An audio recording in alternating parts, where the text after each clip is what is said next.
The rest of the stuff, like memory loss, forgetfulness, sexual dysfunction, sleep disturbances, none. Zip. No relationship to statins. You deserve evidence based care, not decisions based on fear.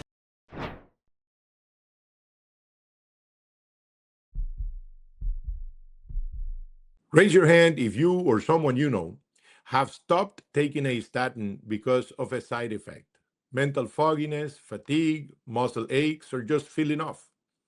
Now, what if I told you that a recent study published in the Lancet, one of the most prestigious medical journals in the world, concluded that statins do not cause the vast majority of those symptoms? Today, we're going to talk about that because that's not just another piece of science news. This is a life or death conversation. Well, let's talk about the study because I think it's absolutely remarkable. Researchers from the Cholesterol Treatment Trialists collaboration group analyzed 19 placebo controlled trials, 123,000 patients, and they followed these patients for 4.5 years.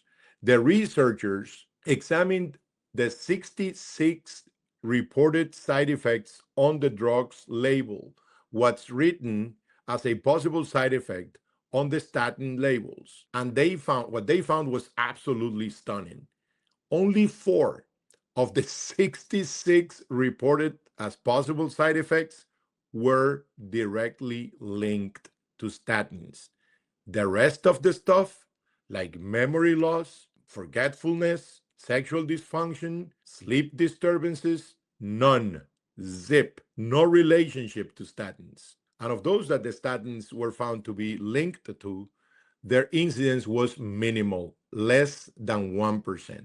Now, I want to pause here because I want to introduce a concept that will explain how and why we ended up here, and that is the nocebo effect.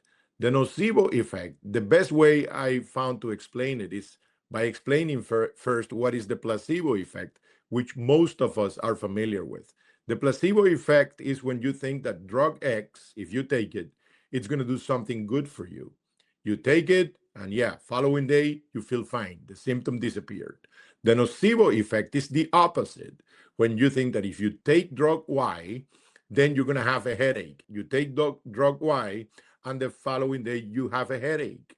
It doesn't mean that your symptoms are not real. It doesn't mean that you don't have a headache that day. What it means is that it doesn't prove that what caused the headache was drug Y. In a remarkable small study, the Samson trial, this was proven with statins. They gave a drug to a group of people, placebo to another group of people, and nothing to a third group of people. They found that the group of people in which they gave placebo or the drug had comparable reported side effects. Much more, both of them, that those who received nothing and knew they were not taking anything. Remember, these subjects do not know. They are blinded as to if they are taking the true drug or placebo. What does that mean?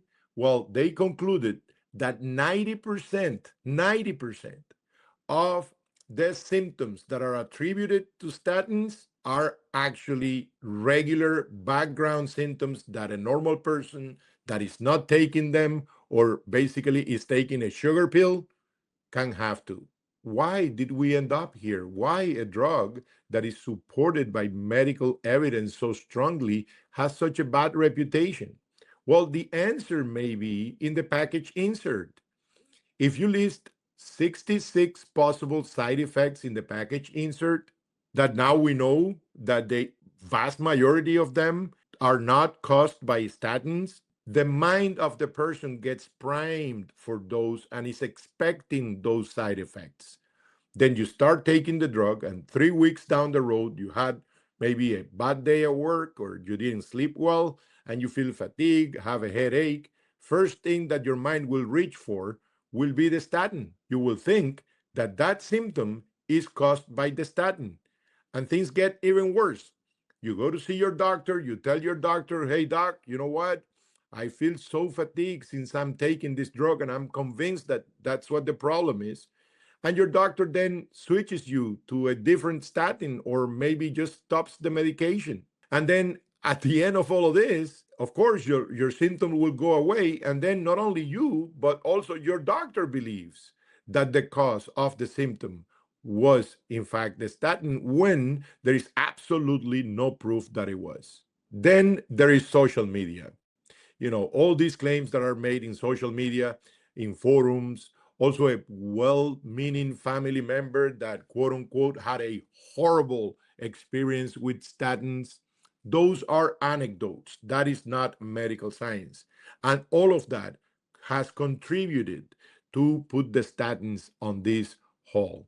Now, why is this important? And this is where I need you to listen very carefully. 60% of the people that start taking a statin drug stop taking it because of these unrelated side effects, unrelated to the drug. Why is that important? Cardiovascular disease took the lives of 19.3 million people in 2023, and statins can reduce that number significantly. Again, every time you stop taking a statin because of a manageable symptom, some discomfort, you're trading that for the possibility of reducing your risk and avoiding something, a heart attack or a stroke, that can significantly impact your life or it can take it from you. That trade off deserves an urgent and honest conversation. And this is why we're doing this today. Now, in the interest of full transparency, I am not here saying that statins have no side effects. They do.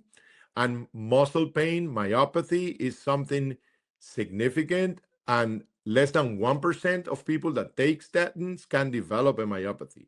And even something even worse, which is rhabdomyolysis. But again, this is a very, very rare occurrence, much less than 1%.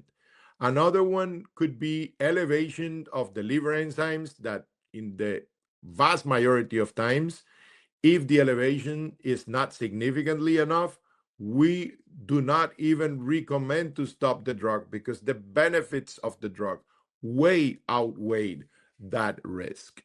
Another important one, although extremely rare, the risk is like 1% in 5 years, is diabetes. And it only happens in people that were already predisposed to have diabetes. But memory problems, depression, fatigue, sexual dysfunction, those are not related to statin therapy. So what do you do with all this information? Well, first, if you are taking a statin, keep taking it. And if you're having one of these symptoms of fatigue, muscle aches that come and go, you have sleep disturbances, talk to your doctor. Have an honest conversation with him. Talk to him about the nocebo effect. This is very likely not related to the medication.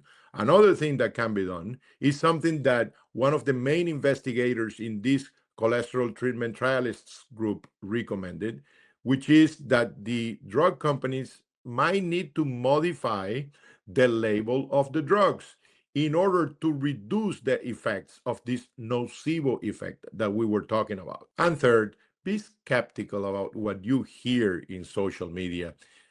Anecdotes sometimes are, again, very well meant, but that's not medical science. Medical science is based on data. Medicine is always evolving. And we, as caregivers, as doctors, we should evolve with it.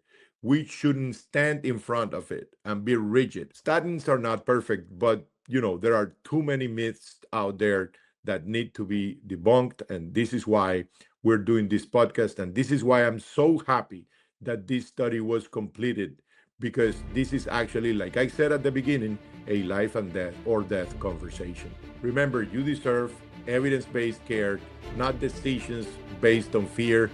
I am Dr. Iriarte. Thank you for watching. See you next time.